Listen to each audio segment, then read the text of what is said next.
Migala.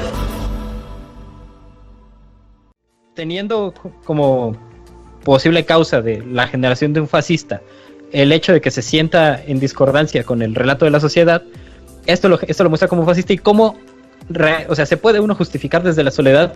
Y punto número 2, se puede criticar al individuo por eso. Punto número 3, cómo actuamos en consecuencia. Pues me parece que uno de los principales problemas de las luchas ideológicas que hay actualmente, desde las más triviales y pendejas como la Tierra es plana o no es plana, hasta problemas como que ya deberían estar resueltos, como los problemas de igualdad de género, me parece que el problema que realmente enfrentamos es una falta de diálogo y de apertura hacia la otredad.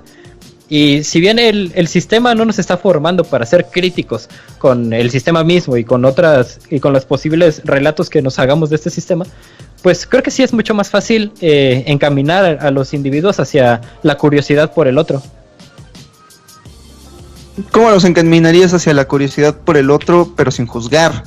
Porque, no sé, recientemente me he echado más chapuzones a las redes sociales como para ver qué ocurre con el mundo y la sociedad, y siempre es algo yendo, no sé si sea un microcosmos de la sociedad o si solamente es como una burbuja de gente gritando, pero no hay nadie curioso por la otredad en las redes sociales. Solamente hay gente, como diría Jesucristo, viendo la paja en el ojo ajeno mientras ignoran la viga en el propio, porque es mucho más fácil señalar los errores que están cometiendo los demás sin tratar de entender por qué llegaron esos errores y sin tratar de ayudarlos a no cometerlos, que tratar de trabajar en nuestros propios problemas.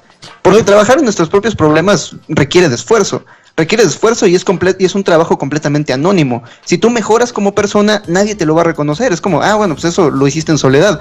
Pero si tú vas al Twitter y dices, sí, Chumel es un pedófilo, la gente te va a aplaudir por estar señalando un pedófilo. El sistema actual, por lo menos en redes, recompensa más mirar la paja en el ojo ajeno que trabajar en la viga en el propio. Por eso creo que la crítica es hacia los grupos. Pongo un ejemplo. En el caso de las sectas, que han habido sectas que se han perseguido, como la última, la de, ¿cómo se llama? La de Exbeam, la del güey que tenía esclavas sexuales. Exvideos. No sé cómo se llama la secta del Exbeam. La del hijo de... La secta del Exvideos. La del hijo de Salinas de Gortari, ¿no? Ajá, que estaba ahí metido el hijo de Salinas de Gortari, pero que este güey era el gurú. Estaba la novia de Superman. Y que tatuaban a la de Smallville, y que tatuaban a las morras, y entonces, una locura de secta, ¿no? O sea, que como esas existen muchas, ¿no? El punto es... llegaron y les dijeron a las morras, a ver, morra, tú estás bien pendeja porque esta es una secta y te están lavando el cerebro, y cómo dejas que te marquen. No pasó eso. O sea, ¿qué fue lo que tuvo que pasar? Que hubiera una investigación, sí, ya es el rol del Estado, pero sobre todo un rechazo social que en ese momento rompiera esa burbuja en la cual estaban concentrados todos esos individuos dentro de esa secta, y que cuando el momento que rompen esa burbuja le dicen, güey, o sea, lo que está pasando es que se están aprovechando de ti y se están aprovechando de todos ustedes. O sea, la única forma de romper esas burbujas es cuando haces una crítica hacia el grupo. Por eso, o sea, a mí retomando el ejemplo de redes, cuando llega alguien y se bronquea sobre un cabrón, o sea, dices, ¿por qué lo atacas a él? O sea, ataca lo que representa ese cabrón. O sea, ataca al grupo que está representando ese güey, porque lo que quieres demoler es el grupo. O sea, de nada te sirve demoler a ese individuo, porque una vez que logres demoler a ese individuo, va a llegar otro cabrón y, o le dices a la morra, oye, morra, que está mal que ese güey te marque como pinche carne de como cordero. Y probablemente ella lo entienda, se salga, pero va a entrar otra morra exactamente igual que ella. Entonces, ¿qué es lo que necesitas? Demoler esos grupos. O sea, esos grupos que se están aprovechando de los sentimientos de soledad de la vida posmoderna. Además, crear las condiciones para que sea imposible que una ideología así sea válida. Pero para eso... Qué difícil, ¿no? Qué difícil. Construir una sociedad que no haga a nadie sentirse solo. Y no, o sea, la soledad va a seguir existiendo. Y creo que hace unos, ¿qué te gusta? Unos 1000 años, había 3 pendejos discutiendo de qué tan solos se sentían, güey, porque no pertenecían a... No sé, o sea, eran 3 campesinos y no podían ser caballeros, ¿no? Eran 3, era Mussolini, Hitler y ¿cómo se llamaba el chino? Eso es hace 100 años, no, 100 años, 70 años. El chino era japonés. El taka-taka. Hay una cosa interesante que me parece que hemos llegado acá y es, se podría, jóvenes y gato que está enfrente de mí, se podría afirmar que existe una deficiencia en cómo se comporta el individuo en grupos. Sí, es muy cabrón. Hay un chingo de estudios que demuestran que cuando estás en el grupo como que dejas de prestarle atención a tus propias acciones y como que te vuelves parte de la muchedumbre. Y los individuos, hay algunos brillantes, pero las muchedumbres están todas bien pendejas. Es que son dos factores ahí. Número uno, la mentalidad de colmena, que ya lo hemos explicado en algún momento aquí con psicología de las masas. O sea, la mentalidad de colmena es la mentalidad de masa en la cual se unifican todos bajo sus propias pulsiones, que sobre todo son pensamientos básicos de miedo, ¿no? O de placer. Y la otra es, que es otra de las grandes broncas que también existe en Estados Unidos y existe aquí en México. Que supongo que existen en otras partes del mundo, pero son muy notorios aquí. La forma en la que se desenvuelven en su núcleo familiar, muchas personas también les orilla a buscar suplantar esa soledad que tienen dentro del núcleo familiar. En los gringos puede ser por el caso del papá que está obsesionado por comprarse un Porsche, la mamá que está obsesionada con el trabajo, o sea, y la pobre morra, pues ahí está, güey, o sea, pues, no sabe ni qué hacer y lo único que le va bombardeando de sentido de vida, pues es consume, paga la universidad y vete. Que eso lo retrata muy bien Sam Mendes en Belleza Americana. O sea, que el único que logra salirse ahí un poquitito es Kevin Spacey, ¿no?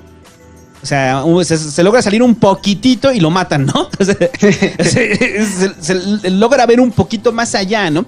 Pero esa es parte de la educación del núcleo familiar que deja solos a los individuos, o sea, o a las nuevas generaciones. Y en México es un fenómeno parecido, porque están preocupados por la solvencia económica, pero también un fenómeno muy marcado de maltrato y violencia en la familia mexicana. Un abandono en general de la figura paterna o de la figura materna, adolescentes abandonados que son caldo de cultivo para los pinches sicarios, güey. O sea, para hacerse sicarios. O sea, entonces, tienes esos dos elementos de soledad del chavo que no tiene nada. O sea, su papá se lo madrea, su mamá no lo quiere o le grita, le reclama que no tiene dinero, que son pobres. Entonces sale y de repente están los pinches narcos echando la caguama ahí en una calle, en la calle. Y le dice, échate una, güey. Entonces empiezan a echar una caguama con ellos, empiezan a hacer compas, primero le empiezan a mandar recaditos, oye, si ves a estos güeyes, échame la mano. Entonces, conforme va creciendo este güey, empieza a sentir esta unidad familiar. O sea, tanto es eso, que esos sentimientos de abandono familiar y de explotación de explotación familiar, los logra capitalizar la familia michoacana, güey. O sea, nosotros somos tu familia, la familia michoacana. Güey, por eso se llaman la familia michoacana y utilizan técnicas coercitivas para decirte, güey, tú no le importas a tu familia, tú no le importas a tu papá ni a tu mamá. Empiezan, si ya había un sentimiento de soledad, empiezan a agravarlo con tal de que te sientas parte de ese grupo. O sea, con tal de que no dejes de sentirte solo y te formes que formas parte de algo más grande. En este caso, la familia Michoacán, el Cártel Jalisco Nueva Generación, que te están utilizando igualmente como carne de cañón. Para mí, digo, son los ejemplos que conozco, México y Estados Unidos, donde es notorio que frente a los sentimientos de soledad se da un nivel de explotación muy fuerte en los individuos. O sea, no sé si sea igual, o sea, supongo que en Japón han de estar exactamente igual, en Corea han de estar igual, pero los ejemplos más cercanos que tenemos es México y Estados Unidos, y en los dos, el abuso sobre las personas que están en soledad y que dependen precisamente de su soledad ha sido formativa gracias a esta estructura social que termina dándose en pensamiento de colmena, pero sobre todo a la estructura familiar. La estructura familiar es la que se inventa, número uno, el abandono y el sentimiento de soledad absoluto del individuo. Pues agarra tu mapamundi y vámonos de México para arriba. ¡Vámonos! O sea, que sigue. Vamos, tomémonos de las manos y vámonos en el Hobbit móvil. Vámonos a Canadá. No, de abajo para arriba, suponiendo que es un mapa invertido latinoamericano. Vámonos a Centroamérica, Hobbit. Y tú bien contento. Vamos a Disneylandia. No, vamos a El Salvador. Lo que dice el santo es la lógica del reclutamiento de los maras. O sea, yo así he escuchado cantidad de historias y consta, hay un libro de Oscar Martínez que se llama Los migrantes que no importan, sobre los niños mareros o los niños que están ya ingresando a las maras y cómo cometen, por ejemplo, actos de violación colectiva y cómo hacen inducciones a la violación colectiva de nuevos elementos, o cómo realmente pues, son güeyes que padecen ya la distrofia familiar, una familia disfuncional y un estado disfuncional, gracias a Bukele y a todos sus 4 antecesores. Pero Bukele lleva poquito, no lo puedes culpar todavía. Bukele ya no tenía nada que hacer, güey, o sea, ya está, El Salvador está bien jodido, y Guatemala igual, y Nicaragua igual. están bien jodidos. Y se ve, ¿no? En ese libro de los migrantes que no importan, justamente lo que tú dices, o sea, el morrito que sale de una casa llena de violencia, un entorno lleno de violencia, y están unos güeyes caguameando, le dices, tatúate este 3 en la cara y no te voy a pegar. No, o sea, primero como amenaza, pero también puede ser coercitivos, ¿no? O sea, en el rollo de tú perteneces, aquí sí te respetamos. Güey, pues ya más bien cuando ya se quieren salir, eso es lo que aplican. Ah, no, ya es el pedo. O sea, la familia michoacana hasta les hacía su pastel de cumpleaños, güey. Hay mucha gente de familias disfuncionales en México. Como en mi oficina. Que que nunca les han hecho su pastel de cumpleaños, güey. O sea, eso es loco, o sea, hay pregunta para ustedes que nos están escuchando, muchachos. O sea, ¿conoce a alguien así? O probablemente usted tenga esa sensación de soledad, producto de que siente que no importa dentro de su núcleo familiar. Entonces, sí, cuando de entrada en tu núcleo familiar tú no importas, pues la sensación de soledad va a ser abrumadora, ¿no? Porque en la adolescencia sí hay esta sensación de soledad y de desconexión con los padres, pero aún por dentro sabes que hay una conexión dentro de ellos, ¿no? O sea, aunque tú ya estás en otra ruta de tu vida, sabes que hay una conexión con ellos, son tus padres, los quieres, hay afecto, aunque te cague cómo piensa tu papá o te caga cómo piensa tu mamá, pero pues hay afecto. Cuando no hay una situación de afecto y nunca te hicieron ni siquiera un pinche pastel, o sea, y llega el cártel, no llega la familia michoacana y te hace un pastel de cumpleaños, ¿te imaginas cómo se siente ese morro ahí, güey? O sea, ¿cuál es su sensación de, güey, me hicieron un pastel, me hicieron una comida, güey? Y eso pues ya tira el aislamiento, ¿no? Hay una cosa ahí interesante, ya, quizás cambiando un poquito de tema. Quisiera hablar de uno de los solitarios más famosos, ¿no? de la historia. No sé si sea el momento de hablar de este tema o no, pero ahora pensaba, o sea, si eso o bien te puede llevar a enfrentarte a otras cosas y dices, bueno, entonces si la sociedad está culera y las alternativas están culeras, me quedo yo completamente solo. Pero, por ejemplo, Buda fue uno de los grandes solitarios y él reconocía el ascetismo como una vida degradada. O sea, él pensaba, justamente como piensa el Hobbit, que pensaba Beethoven, que había que acercarse primero al conocimiento para después compartirlo con los demás, y que retirarse completamente retirarse pues de la vida mundana y retirarse de su conocimiento nada más para ya no sufrir, es una forma de vida degradada. O sea, sí cree que hay una posibilidad de una vida mejor.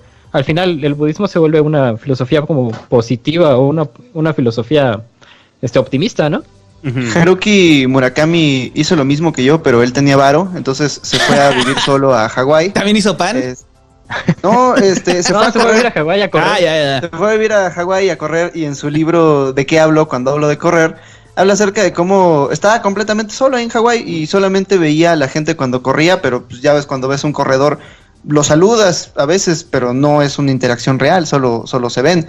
Y él escribe que la soledad es como el fondo del mar, protege el alma, pero la corroe.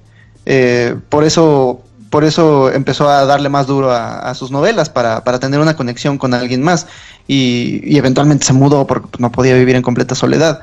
Pues creo que ese es el punto de la soledad deliberada, proteger al alma de la sociedad y de sus impulsos por transformarte en todos los demás, pero no nada más para existir y encontrarte a ti mismo ahí en aislamiento y volverte loco en una montaña, sino para ver qué chingados encontraste y luego traerlo para el resto de la humanidad.